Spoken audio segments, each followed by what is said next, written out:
ครับสวัสดีครับสวัสดีแฟนเพจ Facebook ศิษย์รัตน์คุณบุรีรัมย์ครับวันนี้ครับพวกเรามาอัปเดตลำน้ำชีรอบนึงครับผมโอ้โหน่าตกใจมากครับพี่น้องมารอบนี้ครับผมกับวันที่29ครับ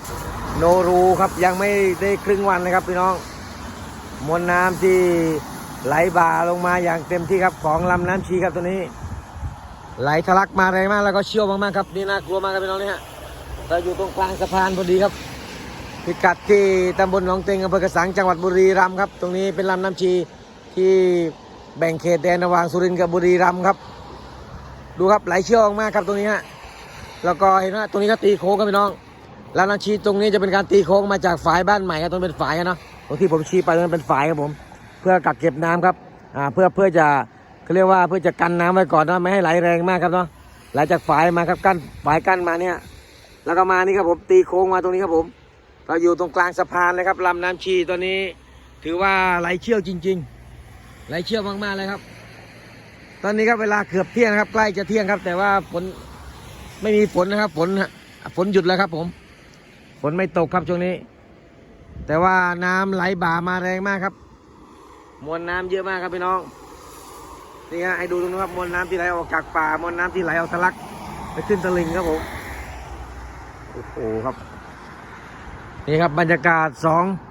ข้างทางครับตรงนี้ฝั่งด้านนู้นครับไหลผ่านสะพานนี้ไปครับเนาะตรงนี้เป็นสะพาน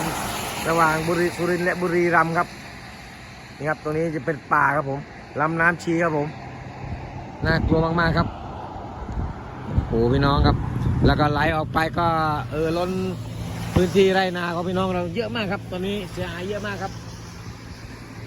เสียหายเยอะจริงครับเรายังไม่ได้ไปทำให้เห็นครับต้องไปให้ถ่ายให้เห็นครับตรงนี้นี่เรามาดูที่จุดเป็นลำน้ำชีครับเป็นสะพานครับเราสามารถที่จะยืนบนข้างบนถ่ายได้ครับโอ้ครับพี่น้องโอ้น่ากลัวครับน่ากลัวมากๆครับถ้ามวลน้ำยังไหลขนาดนี้มวลน้ำมาแรงขนาดนี้ครับน้ำก็จะเจิ่งนองไปที่ท้องไร่ท้องนาพี่น้องพวกเราครับเนาะไม่มีที่ไปก็ไปเรื่อยๆครับขึ้นถึงพื้นที่เลือกสวนไร่นาครับเนาะแล้วก็บางพื้นที่ก็ทะลักเข้าไปในหมู่บ้านกันนะครับเนาะบ้านเรือนประชาชนนะครับให้ดูมวลน้ำกันชัดๆครับ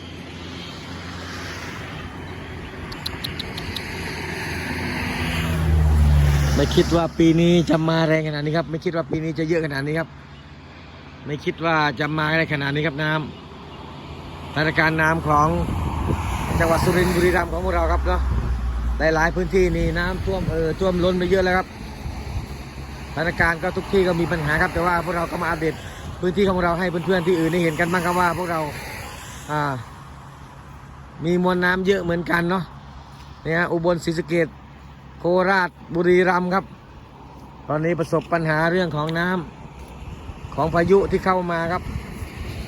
นี่ครับผมให้ดูหลายๆมุมครับผม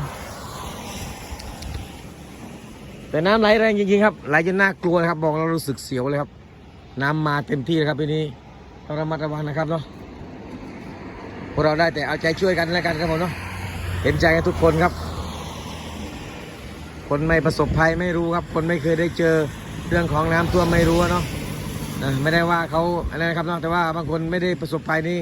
อาจจะดูแล้วหัวเราะหรือยิ้มได้แต่ว่าคนที่โดนเนี่ยครับยิ้มไม่ออกจริงๆครับผมเนาะสูญเสียทั้งทรัพย์สินสูญเสียหลายๆอย่างครับถ้าเป็นที่นาก็จบกันครับผมบางคนมี10 ไร่5 ไร่นี่ก็คือจบทุกคนครับเนาะปีนี้ครับพื้นที่น้ำท่วมเติมพื้นที่นาที่สวนที่ไร่นานี้เป็นบริเวณกว้างมากครับเนาะกินพื้นที่ไปเยอะมากครับคือถ้าท่วมแล้วน้ำลดเร็วก็ไม่มีปัญหาอะไรครับพอที่จะเหลือให้เราแค่เก็บเกี่ยวเหลือให้ข้าวได้ออกรวงได้ครับโอ้โหดีครับดูโอ้โหครับโอ้ต้นนี้จะอยู่ไหมหรือเปล่าเนี่ยดูต้นนี้ครับผมไม่รู้จะอยู่หรือเปล่าครับดูครับกดลงไปนะครับน้ำมันไหลแรงครับไหลกดลงไปครับผมเนาะโอ้ครับพี่น้องดูครับดูคลื่นครับคลื่นถาเข้ามาครับผมซัดเข้ามาที่ต้นไม้ต้นนี้ฮะต้นไม้ต้นนี้ต้นใหญ่นะครับผมเนาะเนี่ยฮะแต่มวลน้ำครับก็ไหลลงมาแล้วก็โอ้โหครับน่ากลัวครับแล้วมันน้ำวนตลอดครับเพราะตรงนี้เป็นเรียกว่าฝายครับปล่อยจากฝายมาครับมันก็จะวนครับมันไปไม่ทันโอ้พี่น้อง บรรยากาศครับน่าสะพรึงกลัวมากครับผมเนาะกับลำน้ำชีของพวกเราครับตรงนี้ลำน้ำชีครับ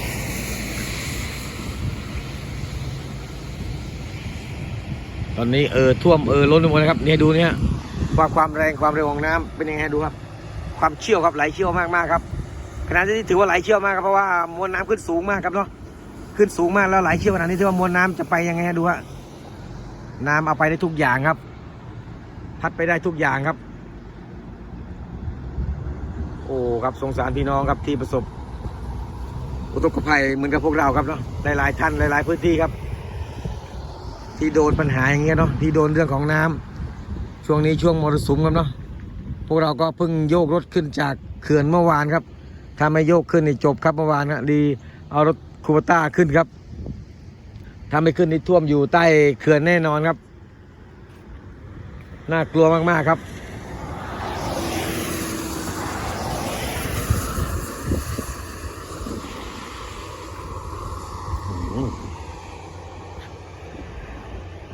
เดี๋ยวชมไกลๆครับมาซูมให้ดูผม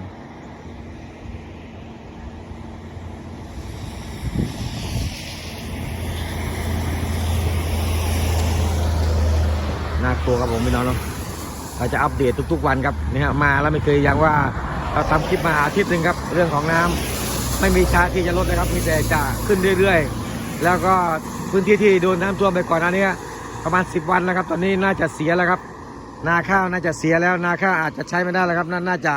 เน่าเสียหายไปแล้วครับผมเพราะหลายระลอกเหลือเกินเนาะโอ้โหพี่น้องอยู่ตรงนี้ก็เสียวเหมือนกันครับนี่ฮะหวาดเสียวเลยครับผมน้ำไหลแรงเหลือเกินให้กำลังใจทุกคนครับให้กำลังใจกันครับว่าให้ผ่านวิกฤตนี้ไปด้วยกันครับเนาะ